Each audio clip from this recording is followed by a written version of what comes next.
Well, hello there, guys. Welcome back to the Nexus of Geek. This is Noob DM Ariel. This is take two on this video. I recorded it using the exact same software, and for some reason, it didn't pick up my audio the first time around. So here we are. Really briefly, this is a story video. I haven't done a story video here on the channel in quite a while, and I wanted to tell a story about my experience playing with virtual tabletop applications or platforms. As you can see in my background, I have pulled up my Roll20 account, an account which I've had, by the way, since 2013 apparently, but I didn't really start using it much until after 2020, 2021, when I started running more consistent games, and of course the pandemic was going on, so it was a convenient way to play online with friends and strangers alike, and been using it ever since. I actually used Roll20, but it wasn't and by the way, this is not a sponsored video. This is not a commercial or a PSA or advocacy for any one platform. That's just the platform I happen to use now. I think I didn't even start with Roll20. I'm pretty sure that I started with something called Owlbear Rodeo, I believe was the virtual tabletop name. But at any rate, that's neither here nor there. I just want to say that I tried to make sure that it comes across as I'm not advocating for one platform or the other. I actually just talking about my experience with what I know. And Roll20 at roll20.net is a pretty robust and pretty popular platform for online virtual gaming on the RPG space specifically or particularly. And I'm not an expert by any means, I would say. I started as a player, and then I have currently been trying to work it out even more on the DM side. And there's a bit of a learning curve if you're not familiar with these programs, and I will talk briefly about that, my experience though. And I have a gaming channel. I had a gaming show on the radio. Old Technology, the community radio station here in our neck of the woods, and I had a fellow programmer, and it was doing fairly well, but we had to stop it because of life and scheduling reasons. But I'm thinking of getting it back up and running. And one of the topics that I wanted to discuss, but I never got a chance to until now, is the use of virtual tabletop programs. My friend Bo, who was doing the program with me at the time, he wasn't very familiar. I don't believe that 2024 he was very familiar with these type of platforms for gaming. He definitely wasn't as familiar with Discord, which is another program. Discord we use primarily for even though there's a voice capability, so you can talk to other players virtually using the Roll20. We don't really use that. We use Discord for our messaging hub, and we also use it for to have both text and vocal exchanges, and then we supplement it with Roll20, where we actually do the adventuring and the actual game sessions. And right off the bat, I want to say that it's very different to be a player versus running the whole show and doing a virtual DMing or being the virtual GM, because there's so many more moving parts and there is a bit of a learning curve. So without any more digression and without further ado, I'm just going to talk about a story that illustrates my experience. Your mileage may vary, but I wanted to give people an illustrative, anecdotal account of what I thought about my experience running, both participating and running games on virtual tabletop platforms like Roll20 and the like. Alright guys, as you can see, here is a map in the background. It's actually the map of that I'm using for the game session that I'm running periodically every couple of weeks on the Roll20 app. So it's a pretty, like I said in the opening, it's a pretty robust, practical, and good application to use. especially if you have a tactical game that you're running. It's not so much, well, let me tell the story and then I can illustrate what I think about it properly. Basically, I got invited in, I guess this must have been around early 2024, maybe late 2024. I'm sorry, late 2023, early 2024, right around the time they were still play testing the player's handbook and the all the playtest material for the new edition for the 2024 rules. And by the way, the Roll20 app can handle both 2024. For those that don't know, they can handle the 2024 rules as well as like character sheets and all different things like that. Or you can set it to Legacy. They call it Legacy now, which is like the previous version, which is the 5e 2014 game rules. Either way, whatever you feel comfortable with.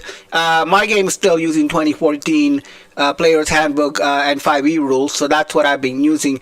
But back to my story, I first experienced a virtual tabletop. I'm pretty sure it was Owlbear Rodeo, and I've used a couple. I had never used Foundry or some of the other ones, but that's the one we were using. Sure, for the play testing of so I got invited to this game to play test the rules because the Wizards of the Coast at the time was putting out a lot of the PDFs with the new rules so that people could try them out. And there was a whole session where we were trying the new updates that they had made to the existing classes, such like the new Ranger. I don't think the Ranger was actually out back then. It might have been, I can't recall, it's been a while, but you know, the fighter and all the different classes, they made updates to them in the player's handbook, and we were running a game trying to use the playtest material. Now some of that stuff didn't make it to the final product, but it never really does. That's the whole point, to trial run it. And we were using Discord to supplement it. I remember that for sure. We weren't using the voice portion of the virtual tabletop. We were using Discord, and it was a little archaic and a little weird. The good thing about this tabletop, virtual tabletop, is you can roll the dice right on the table. I think I can actually pull up a character sheet and demonstrate the rolling of the dice, the virtual dice. Because that's a function that was not available in the other game. Let me see. I'm gonna pull a character sheet real quick, just any old character sheet, and demonstrate that for those that may not be familiar with how it works. So when you create a character sheet, you can use edit. Use a character mancer. It's a character building tool, or create an NPC, or edit the sheet. I'm going to create an NPC just for demonstration purposes. It's got all these options like the stats and stuff, and then it tells you what it is. As you can see, you can fill all this out, but what's important is let's see. Go to the bio, go to the character sheet. I think this is gonna work. I just want to roll the dice. Okay, actually, I don't even need to. I digress. I don't even need to do that. There's a die roller that you could you can go to the character sheet, and that makes it more convenient for players. But if I'm the DM, for example, and I just want to roll a random d20, I can go ahead and click on that, and then click back on my map display, and it's gonna roll the virtual die. There you go. So and then it shows in my chat function. So I rolled the GM has rolled a d20, and I got a 16 on that roll, which is a pretty decent roll. So this function was not around back when I was playing with the playtesting session. We had to actually physically go into I can't remember, it was directly on the interface for the tabletop, virtual tabletop or if it was on Discord, but there was a formula that they had to create, and you had to type it out. Slash the kind of like the old. I'm old enough to remember the old DOS programming language where it wasn't a graphical user interface. You just had to type everything into text, and then it would roll the dice for you. So, but you don't get a virtual display like we just did right now. It was just basically gives you a straight number, and if there's modifiers, you would add the modifiers. Which was kind of cumbersome. I didn't really like that too much because I kept messing up even though there were templates and they were what do you call them, like macro. You can do a bunch of macros on this one too, but they're a little more user friendly. But at any rate, that wasn't really what kind of turned me off from the using the other programs so much. It had to do more with the fact that everything, because of the way that the virtual scene is, and it might have been also a function of the fact that we were testing out the new abilities. You get thrown into a dungeon, like a virtual dungeon, or a hex scroll or whatever it happened to be on the map, and then all the characters fight like a bunch of monsters, and you use these tokens to represent the monsters and tokens to represent the heroes. I think I can pull up the last game or the last map that I was in and just sort of display what I'm talking about. If I go to tokens, let's see. I am in the game, so I should be able to kind of show you what I'm talking about in terms of the tokens in the map.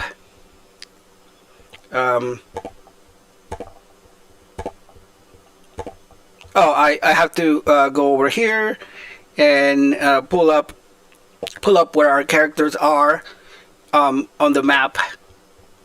What map am I using? Oh, I'm on the overhead map, so you can do different maps.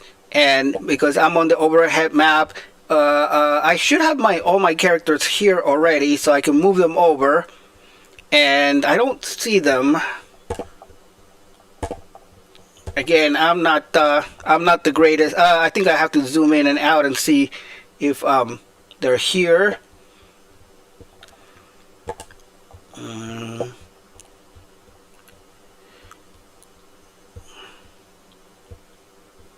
Well, at any rate, they're not. I don't know why they're not really showing up on my map. I must be doing something wrong. Maybe if you see this video, you can comment on the video why I go to the token layer and I don't see my tokens. But basically, you're able to put little tokens representing the PCs and the NPCs.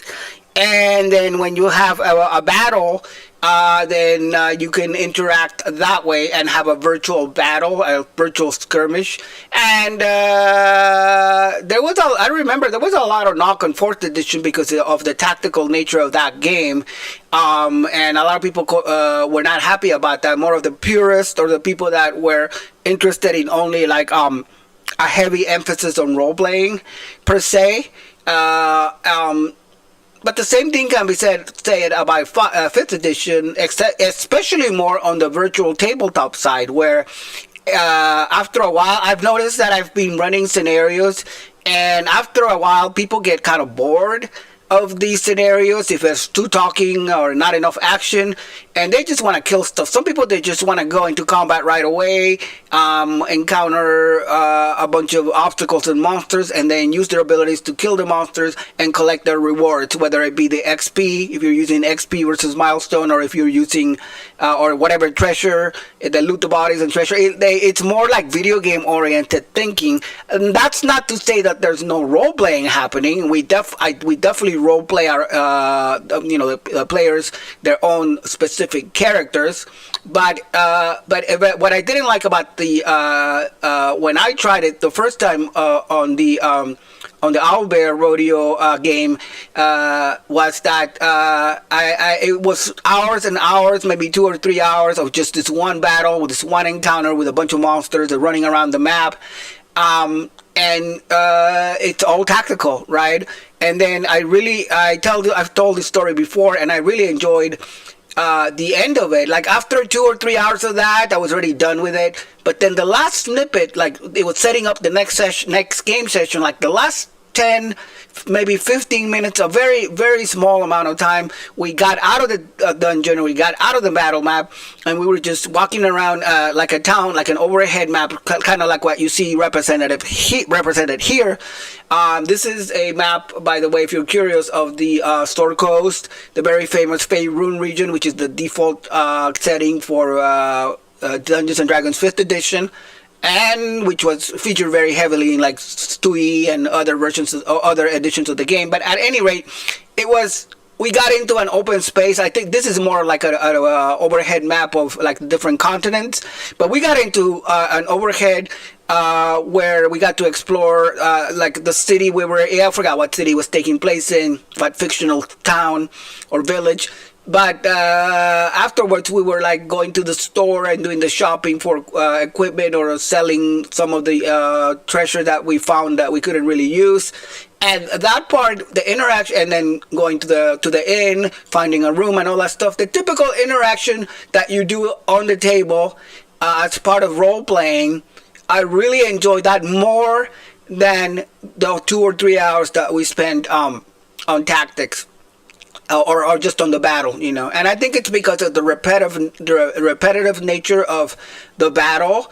And we didn't have like a big party, so I think we had like 3 or 4, maybe 5 members at the most. So my turns came up rather quickly. And of course, depending on how big your party is, it might take a while before you cycle back on initiative. If you do an individual initiative, which is another thing I don't really care that much about.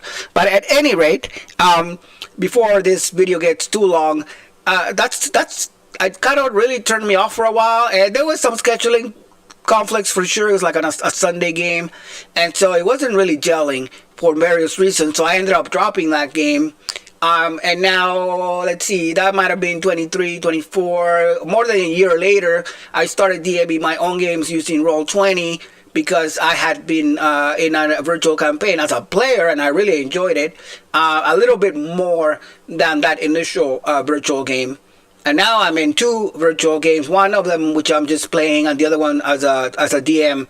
And I'm enjoying it, but I have some struggles running the game because of the fact that I was still learning all the function. I am still learning. I mean, you can see that for some reason I tried to bring up the tokens on the token layer, and I was doing something wrong. There's a GM layer, and I did put the tokens in there. Another thing that happens is you're able to like this. I have this werewolf in my library, and I want to put it on the map.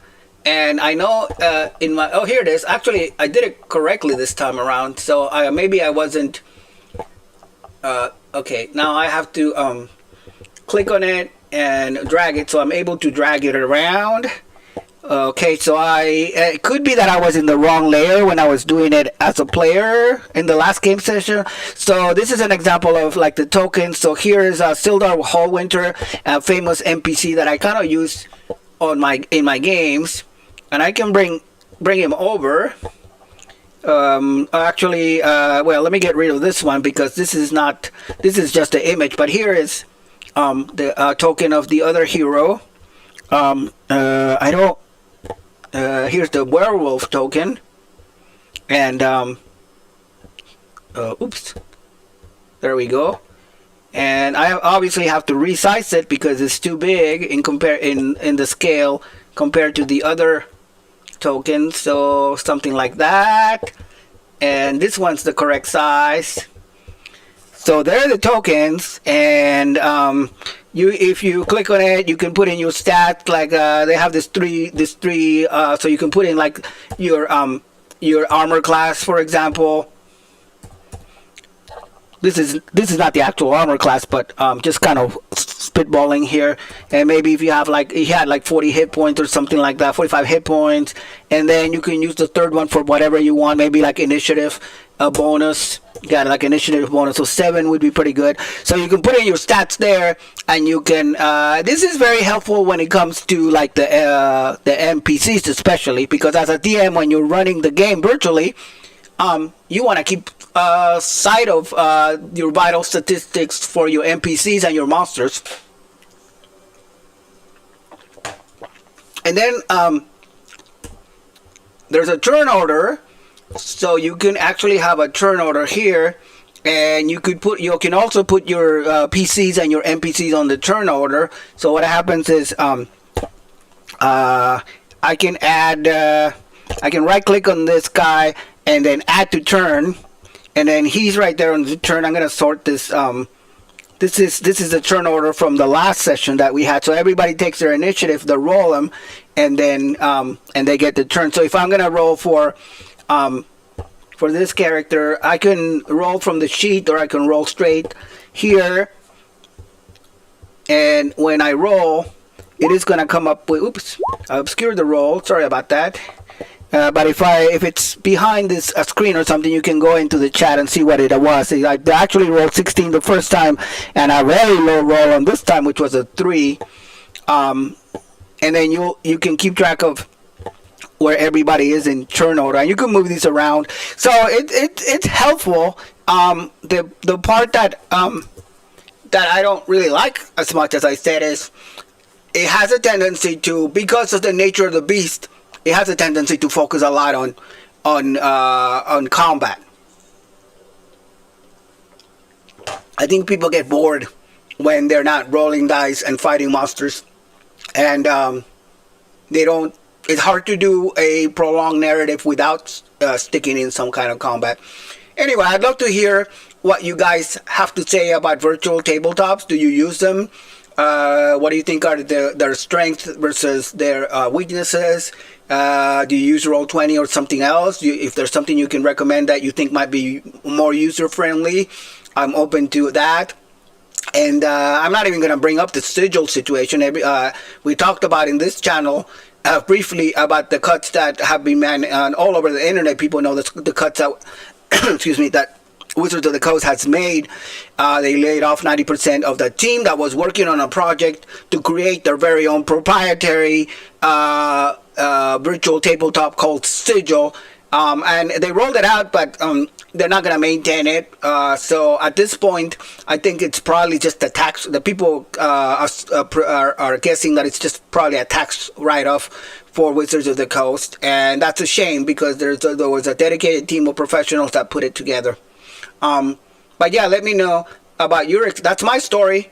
And in conclusion, I think virtual tabletops are fun. They're a little bit more fun for me when I'm playing rather than running a session.